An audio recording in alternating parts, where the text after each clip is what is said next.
యూరోప్‌లో 38 degrees temperature అనేది ఉంది. దానివల్ల ఏమవుతుంది అనేసంటే ఆ సిటీస్‌లో మెయిన్‌గా ట్రాక్స్ వచ్చేసి నార్మల్‌గా అటు ఇటు అవ్వడం, అట్ ద సేమ్ టైమ్ నార్మల్‌గా రోడ్స్ అనేవి మెల్ట్ అయిపోవడం ఇలాంటివన్నీ వస్తున్నాయి. సో ఎందుకు అలా వస్తుంది అనేసంటే సింపుల్ బేసిక్‌గా ఏంటిది అంటే ప్రతి ఒక్క జోన్ పెట్టి దాని యొక్క టెంపరేచర్ అండ్ ఇన్‌ఫ్రాస్ట్రక్చర్స్ అనేవి డిజైన్ చేస్తారు. ఎగ్జాంపుల్ నార్మల్‌గా యూరోప్ కంట్రీస్‌లో మాక్సిమం టెంపరేచర్ 25 సెల్సియస్ అనేది ఉంటది.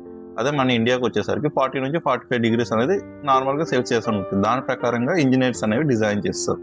సపోజ్ 25 డిగ్రీ సెల్సియస్ డిజైనింగ్ ప్రకారంగా సపోజ్ యూరోప్‌లో కన్‌స్ట్రక్షన్ చేస్తే నార్మల్ గాలి వల్ల ఏమవుతది ఇంకో 20 డిగ్రీస్ టెంపరేచర్ అనేది ఇంకా ఎక్కువ అవుతది. సో టోటల్‌గా 45-55 బిట్వీన్‌లో ఉంటది టెంపరేచర్.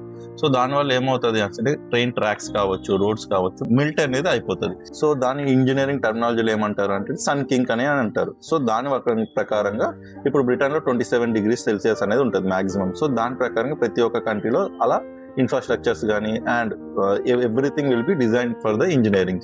సో దాని ప్రకారంగా అవి కన్‌స్ట్రక్షన్ చేస్తారు. సో దాంట్లో పెద్దగా భయపడాల్సింది ఏం లేదు. సో దానివల్ల ఏమవుతది అంటే మనం అనుకున్న దానికన్నా టెంపరేచర్ గనుక ఎక్కువ అయితే గనక ఇలాంటి ప్రాబ్లమ్స్ అనేవి వస్తాయి. సో మన కంట్రీలో కూడా వచ్చే ఛాన్సెస్ ఉన్నాయి. అలాంటివి రాకుండా మనం ముందు నుంచి జాగ్రత్త పడాలి. Thank you.